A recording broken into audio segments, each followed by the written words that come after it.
ഞങ്ങൾ ചോദിക്കുന്ന ചോദ്യങ്ങൾക്ക് അതിന് പേഴ്സണലൈസ്ഡ് ഉത്തരങ്ങൾക്ക് യാതൊരു പ്രസക്തിയുമില്ല. ഞങ്ങൾ നടത്തിയ സർവേയിൽ ഏറ്റവും കൂടുതൽ ആളുകൾ എന്തുത്തരമാണോ പറഞ്ഞത് ആ ഉത്തരത്തിനായിരിക്കും ഏറ്റവും കൂടുതൽ മാർക്ക് ലഭിക്കുക. നിങ്ങൾ പറയാൻ മനസ്സിൽ കാത്തുവെച്ച ഉത്തരം മറ്റൊരാൾ ചാടിക്കയറി പറയാൻ അല്ലെങ്കിൽ അവസരം കിട്ടുമ്പോൾ പറയാനുള്ള സാധ്യത ഉള്ളതുകൊണ്ട് ഒന്നിൽ കൂടുതൽ ഉത്തരങ്ങൾ നിങ്ങൾ മനസ്സിൽ കരുതി വെക്കണം. ഇതിൽ ആദ്യം പറയുന്നത് ആരാണോ അയാൾക്ക് വലിയ പ്രസക്തിയുണ്ട്. കാരണം ഏറ്റവും പോപ്പുലർ ആയിട്ടുള്ള ഉത്തരം നിങ്ങൾക്ക് പറയാനുള്ള അവസരമുണ്ട്. ആരാദ്യം പറയണം എന്ന് തീരുമാനിക്കുന്നത് ഞാനല്ല, പുരുഷു എന്നാണ് ഇവിടുത്തെ കമ്പ്യൂട്ടറിന്റെ പേര്. അല്ലാതെ വലിയ ബുദ്ധിയുള്ള കമ്പ്യൂട്ടറൊന്നുമല്ല. പുരുഷുവിൻ്റെ അടുത്തേക്ക് നിങ്ങൾ ഞാൻ 1 2 3 എന്ന് പറയുമ്പോൾ 2 കൈകളും കൂപ്പി അങ്ങോട്ട് നോക്കി പുരുഷു എന്നെ അനുഗ്രഹിക്കണം എന്ന് നിങ്ങൾ പറയണം. അപ്പോഴാണ് നിങ്ങൾക്കുള്ള ചോദ്യങ്ങൾ വരുന്നത്. അതാണ് പുരുഷുവിന്റെ പാസ്വേഡ്. 1 2 3 പുരുഷു എന്നെ അനുഗ്രഹിക്കണം. ജോഷി ഡി. ഡി. ഇത്തരം മൂന്നാമത് പറയാനുള്ള അവസരമാണ് ജോഷിക്ക് കിട്ടിയത്. ഇനി വിനോദ് കടാമംഗലം. ബി. ബി. ആദ്യം പറയാനുള്ള അവസരം കിട്ടി. രാജേഷ് പാണാവള്ളി. സി. അവസാനമായി രാജേഷ് പറവൂർ. രണ്ടാം സ്ഥാനമാണ് കിട്ടിയത്. വിനോദേട്ടൻ അടുക്കളയ്ക്ക് ഒരു ഭാര്യനെ സഹായിക്കാറുണ്ടോ? എന്തൊക്കെ ഉണ്ടാക്കി കൊടുക്കും ഭാര്യയ്ക്ക്? പച്ചക്കറി കാര്യമുള്ള സഹായങ്ങളൊക്കെ ചെയ്യും. അത്രേ ഉള്ളൂ, അല്ലാതെ വേറെ സഹായങ്ങളൊന്നും കാര്യമായിട്ട് ചെയ്യത്തില്ല. വേറെ കാര്യമായിട്ടൊന്നും ചെയ്യാറില്ല. വിനോദേട്ടന്റെ മുഖത്തൊരു നല്ല ടെൻഷൻ ഉണ്ടല്ലോ വിനോദേട്ടൻ? ഒരു ടെൻഷനും ഇല്ല.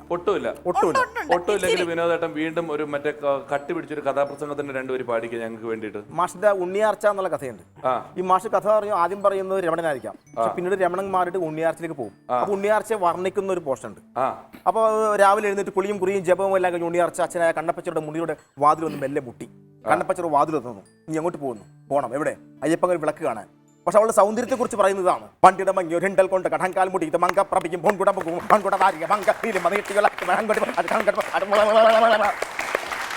ഞാൻ കളിയാക്കിയതല്ല, അനുകരിച്ചത് മാത്രമാണ്. അതെ. ചോദ്യം, അപ്പത്തിന്റെ മാവ് പുളിപ്പിക്കാൻ എന്ത് ചേർക്കണം? അപ്പത്തിന്റെ മാവ് പുളിപ്പിക്കാൻ 2 3 4 5. ഞാൻ പോണേ. ഇല്ലേ, സമയം കഴിഞ്ഞില്ല. അവിടെ നിന്നോളൂ. സമയം കഴിഞ്ഞിട്ടില്ല. രണ്ടാമത്തെ അവസരം ആർക്കാണ്? രാജേഷ് പറവൂർ. കള്ള്. അടുത്ത സ്ഥാനം ആർക്കാണ്? ഈസ്റ്റ്. 20% പേര് ഈസ്റ്റ് എന്ന് പറഞ്ഞിട്ടുണ്ട്. രാജേഷ് ചോറ് അരച്ച് ചേർക്കാൻ ഈസ്റ്റ് എന്നായിരുന്നു പറയാൻ ഉദ്ദേശിച്ചത്. അതാ ഞാൻ പറഞ്ഞത്, രണ്ടുത്തരം മനസ്സിൽ കരുതി വെക്കണം. ഒരാൾ പറയാൻ സാധ്യത ഉണ്ടെന്ന് ആദ്യമേ പറഞ്ഞല്ലോ. രാജേഷ് പാണാവള്ളിയുടെയും സമയം കഴിഞ്ഞു. നമുക്ക് ഉത്തരങ്ങൾ നോക്കാം. Option C. പുളിച്ച മാവ്. ഇന്നലത്തെ പുളിച്ച മാവ് ഇച്ചിരി മിക്സ് ചെയ്താലും ബാക്കിയുള്ള മാവും കൂടെ പുളിച്ചോളും. Option D. Baking soda. അത് ചേർത്താലും മാവ് പുളിക്കും. 19% പേര് അത് പറഞ്ഞിട്ടുണ്ട്. Option E. തേങ്ങാ വെള്ളം. ഇതാണ് ഞാൻ പറഞ്ഞത്, വീട്ടുകാർക്ക് ആവശ്യമായ ഒരുപാട് കാര്യങ്ങൾ ഈ എപ്പിസോഡിൽ മനസ്സിലാവുമെന്ന്. വെറുതെ സമ്പാദിക്കുക മാത്രമല്ലാതെ ഭാര്യയുടെ കൂടെ ഇടയ്ക്കൊക്കെ അടുക്കളയിൽ കയറി എന്തെങ്കിലും ഒരു കൈ സഹായിച്ചാൽ ഈ മാവ് പുളിക്കണം എങ്ങനെയാണ്? പിന്നെ എനിക്കറിയാതെയാണ് ഞാൻ ചോദിക്കാൻ പോണത്. ഈ ചോദ്യമൊക്കെ ഉണ്ടാക്കിയത് ആരാ? ഉറപ്പായിട്ടും ഉണ്ടാക്കും. നിനക്ക് എന്തെങ്കിലും ഉണ്ടാക്കാൻ അറിയാമോ? വഴക്കല്ലാതെ. നമുക്ക് രണ്ടാമത്തെ ചോദ്യം നിങ്ങളിൽ ആരാദ്യം പറയണമെന്ന് അറിയാൻ വേണ്ടിയിട്ട് വീണ്ടും പോകുന്നു പുരുഷുവിൻ്റെ അടുത്തേക്ക്. ഇത്തവണ ഒരു മാർക്കും കിട്ടാത്ത രാജേഷ് പാണാവള്ളി ആദ്യം തുറന്നോളൂ. സി. ഇതാണ് പുരുഷുവിനെ ഭക്തിയോടെ വിളിച്ചാൽ കേൾക്കും എന്ന് ഞാൻ പറഞ്ഞത്. പുരുഷു പ്രസാദിച്ചു. ഒന്നാമത് കിട്ടുന്നവർക്ക് അങ്ങനെയാണ്. രണ്ടാമത് ഒരു മാർക്കും കിട്ടാത്ത ആള് വിനോദേട്ടനാണ്. ഞാൻ ബി തന്നെ. ഈസ്റ്റ് എന്ന് ഉത്തരം പറഞ്ഞ Joshi. Yes, you are the D. ഇനി രാജേഷ് പറവൂര് പറഞ്ഞോളൂ. ഇനി ഇതിലാദ്യം പറയേണ്ട ഉത്തരവാദിത്തം കിട്ടിയിരിക്കുന്നത് രാജേഷ് പാണാവള്ളിക്കാണ്. മലയാളികൾക്ക് ഏറ്റവും അധികം ഇഷ്ടമുള്ള പൂവ് ഏതാണ്? മുല്ലപ്പൂവ്. 24% പേര് പറഞ്ഞിട്ടുണ്ട്. റോസ്. നോക്കട്ടെ. 22% പേര് പറഞ്ഞിട്ടുണ്ട്. തെച്ചിപ്പൂ. നോക്കട്ടെ. തെറ്റിപ്പോയി. ഇനി ജോഷി ഭായ്. ചെമ്പരത്തി. മാച്ചായിട്ടറ പൂവാ. ഒരെണ്ണം ചെവി വെച്ച് മത്സരത്തിൽ നിന്നായിരുന്നെങ്കിൽ ഗംഭീരമാണ്. ആഹാ 16% പേര് ജോഷി പറഞ്ഞ സാധനം. ഇനി എല്ലാരും പറഞ്ഞില്ലേ? ആരും പറയാനില്ലല്ലോ. ഓപ്പൺ ബി കൊന്ന. ഓപ്പൺ ഇ തുമ്പ. ഇനി ഒരു ചോദ്യം കൂടെ ബാക്കി നിൽക്കുന്നു. ഏറ്റവും വലിയ പ്രത്യേകത ഈ ചോദ്യമാണ് ശരിക്കും നിങ്ങളുടെ ഗതിവിഗതികളെ നിർണ്ണയിക്കാൻ പോകുന്നത്. ഇതിന് കൃത്യമായിട്ട് ഉത്തരം പറഞ്ഞാൽ നിങ്ങളുടെ ശതമാനങ്ങൾ അവിടെ പുരുഷ കൂട്ടിക്കൊണ്ടിരിക്കുന്നുണ്ട്, ഔട്ടായി പോവും.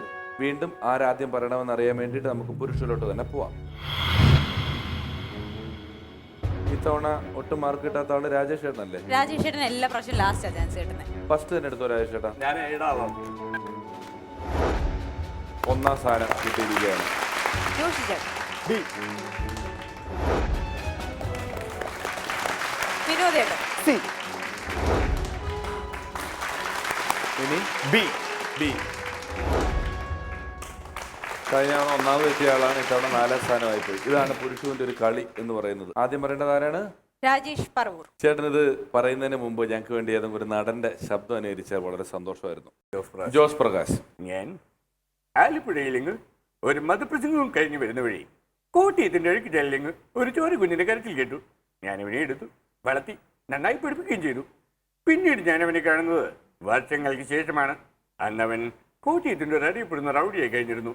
നാട്ടുകാർ അവനൊരു പേരും കൊടുത്തു, കോട്ടയം കുഞ്ഞച്ചനെന്ന്. Bye bye. ആരുടെ കുഞ്ഞച്ചൻ? നിങ്ങൾ ഏറ്റവും കൂടുതൽ മറന്നു വെക്കാറുള്ള വസ്തു ഏതാണ്? Mobile phone. ആഹാ. ജോഷി ചേട്ടൻ. ജോഷി ചേട്ടാ. കൊട. കൊട 22% വരെ. ഇനി വിനോദ് ചേട്ടൻ. പേന പലപ്പോഴും മറന്നു പോകും. എവിടെ വെച്ചെന്ന് വെച്ചാൽ ആ പേന മിസ്സിംഗ് ആയിട്ടുണ്ട്. പേന. പേനയുടെ ഒരു പ്രത്യേകത ഉണ്ട്. പേന എഴുതാൻ മേടിച്ചോണ്ട് പോയിട്ട് തിരിച്ചു തരാതിരിക്കാറാണ് പതിവ്. നമ്മൾ എടുക്കാൻ മറക്കുന്ന ഒരു സാധനമല്ല. രാജേഷ് പാണാവള്ളി. പേഴ്സ്. പേഴ്സ്. നോക്കട്ടെ, ഞാൻ മറന്നു പോകുന്ന ഒരു സംഭവം. നോക്കട്ടെ. പേഴ്സ് 16%. ഇനി നമുക്ക് നോക്കാം ബി എന്താണ് എന്ന്. കണ്ണാടി. ഈ താക്കോൽ. നിങ്ങളുടെ ഈ റൗണ്ട് അവസാനിക്കുമ്പോൾ നിങ്ങളിൽ ആരകത്തായി ആര് പുറത്തായി എന്ന് ഇപ്പോൾ നമുക്ക് പുരുഷു പറഞ്ഞു തരും. രാജേഷ് പാണാവള്ളി 40, രാജേഷ് പറവൂർ 50, വിനോദ് കടാമംഗൽ 22, ജോഷി മഹാത്മാ 58. സാറേ വരൂ വരൂ വരൂ വരൂ വരൂ വരൂ വരൂ. വിനോദ, അപ്പൊ ഞങ്ങളുടെ ഫസ്റ്റ് എപ്പിസോഡിൽ വന്ന് പങ്കെടുത്തതിൽ ഹൃദയപൂർവ്വം 1000 നന്ദി. തുടർന്ന് വരാനുള്ള നിങ്ങളുടെ സിനിമകൾക്കെല്ലാം എല്ലാവിധ ആശംസകളും ഈ അവസരത്തിൽ അറിയിക്കുകയാണ്. നമുക്ക് രണ്ടുപേർക്കും കൂടെ പച്ചവിരിച്ചൊരു പുൽപ്പാടം കൂടെ പാടി നമുക്ക് പിരിയാം. ഓക്കെ. പച്ചവിരിച്ചൊരു പുൽപ്പാടം പച്ചക്കതിർമണി കൊത്താനായി ഉച്ചക്കെത്തിയ തത്തമ്മേ പച്ചക്കുതിരെ കണ്ടോ നീന്തും. പച്ചവിരിച്ചൊരു പുൽപ്പാടം പച്ചക്കതിർമണി കൊത്താനായി ഉച്ചക്കെത്തിയ തത്തമ്മേ പച്ചക്കുതിരെ കണ്ടോ നീ. ചെറിയൊരു കാര്യം എനിക്ക് ഇപ്പൊ ചെയ്യാൻ തോന്നുന്നു, ഇപ്പൊ തന്നെ. അതായത് ജോഷി ഒന്ന് വരണം. ഈ കൈയടിച്ചപ്പോഴാണ് എനിക്ക് അത് മേലോട്ടൊന്ന് ചെറുതായിട്ട് കേറാനായിട്ട് തോന്നിയത്. ഈ ജോഷിയുടെ ഒരു ഇനമുണ്ട്, ഒരു പാസ്റ്ററിന്റെ ഐറ്റം ഉണ്ട്. നമ്മൾ ആ പച്ചക്കുതിരെ കണ്ടോ നീ നിർത്തിയാൽ അവിടുന്ന് പിടിച്ചിട്ട് ഉൽപ്പാടം പച്ചത്തുള്ളൻ ഇതൊക്കെ വരാവുള്ളൂ, വേറെ ഒന്നും വരാൻ പാടില്ല കേട്ടോ. പാസ്റ്റർ പറയുന്നത് പച്ചക്കുതിരെ കണ്ടോ തത്തമ്മ എന്നുള്ള വിഷയമാണ് പറയേണ്ടത്. ഓക്കെ ആണല്ലോ? റിഹേഴ്സൽ വേണ്ടല്ലോ? ഓക്കെ.